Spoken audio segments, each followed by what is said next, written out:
Hey guys, this is Laura from Requested Reviews, and today we're going to be taking a behind-the-scenes look at the Lost Ways.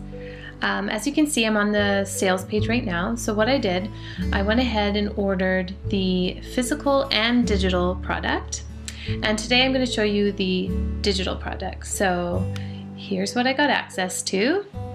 So right away I noticed that I not only got the Lost Ways ebook, I also got 3 bonuses. What every survivalist should grow in his backyard, how to outlive an EMP the early pioneer way, and a step-by-step guide to building your own can rotation system. So today we're just going to be taking a look at the Lost Ways because there's a ton of information in there and it's going to take a while. So let's go. Okay, so here's the table of contents. It's a very long table of contents, which means there's a ton of information in this book, but let's get started. First, he talks about how to build a self-feeding fire, and then he kind of goes into a bunch of pioneer recipes, and they are really easy, simple, few ingredients, hearty food kind of recipes that you can make. The one negative on this is that he didn't include pictures for these recipes. I would have liked to have seen what my dinner was supposed to look like. I love pictures with recipes. In the more complicated recipes that he has, like this pemmican recipe, for example, he does give step-by-step pictures so you know what each step should look like. So that's good. He also goes into some cattail recipes. He talks about how to build a smokehouse. He gives some diagrams on how to build the smokehouse, but the diagrams are okay. I mean, they show you the general look and feel of the smokehouse, but they're not super specific, so you're kind of on your own in a way of figuring out measurements and things like that. So I thought it was interesting that he had a section on how to keep water clean. I hadn't even really thought of that one for some reason. And also how to make candles and glue out of pine resin. Now this one, I feel like you'd have to be pretty desperate to, or pretty interested in the subject to make candles and glue out of pine resin because it looks like a lot of work, but I'm happy to see it there because I think just the more information we have, the better. So he has a section on how the sheriffs from the frontiers defended their villages and towns. So there's a lot of information on that. One of the more interesting parts of the book that I appreciated was how to forage for food. So in each section here, he's got a really great picture that's really clear to show you exactly what to look for. He also talks about when and how to forage it, as well as what it tastes like and what it goes well with. So it's more than just a simple, oh, here's what you can eat and here's a picture. He does go into it a little bit more, which I really appreciated.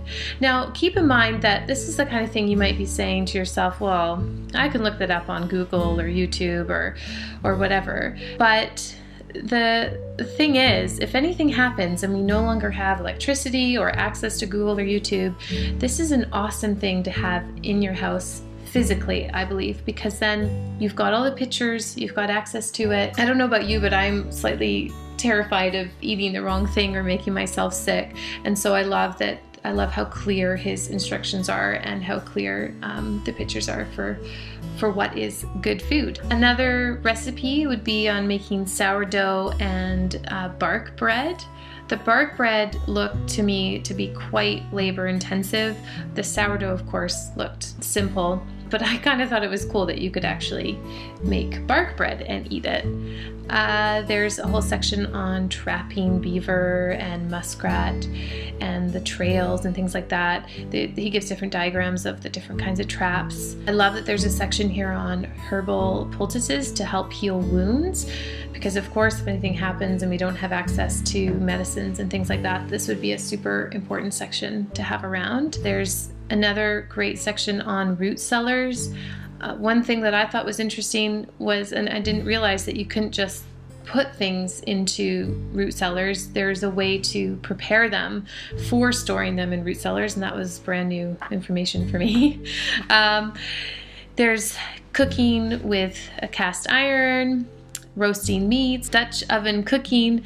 There's some more recipes here. There's also a great section on navigating without using a GPS system. Of course, no survival book would be complete without a section on how to make your own beer, or the harder stuff, which I love, that he calls moonshine. So if that interests you, that is in there. Of course, there's all sorts of information on guns. There's even how to cast your own bullets and how to make your own gunpowder. There's even how to make your own knives, and how to build your own roundhouse. There's a section here on making soap. He prefers apparently to make soap with modern ingredients, but he does include a section on how to make soap the old-fashioned way as well. There's how to install a wood-burning stove. He's got some interesting lessons from the Donner Party. This is a little scary. Small wounds equal death. Okay, here's a section on soap making the old-fashioned way. I love that he included a section on toothpaste. Just felt like one of those things we wouldn't have thought of, or I wouldn't have thought of, but I'm glad is in there. Even snowshoes. He's got a section on snowshoes. And then how our forefathers built their sawmills, grain mills, and stamping mills, how the overshot wheel works, and things like that, building your own water wheel. And so that is the end of the table of contents. So yes, overall, I definitely recommend The Lost Ways. I love that it's not trying to sell you a million different pieces of survival gear. It's not saying that you have to go buy a ton of things. It's really teaching you how to live off the land, the old-fashioned way, the way our ancestors used to, and I think that's awesome. And I'm very excited to get my physical version in the mail in about 10 days, and I'm excited to have it in the house just in case. It sort of gives me some peace of mind to have it around. So thanks for listening, and hope you guys enjoy The Lost Ways.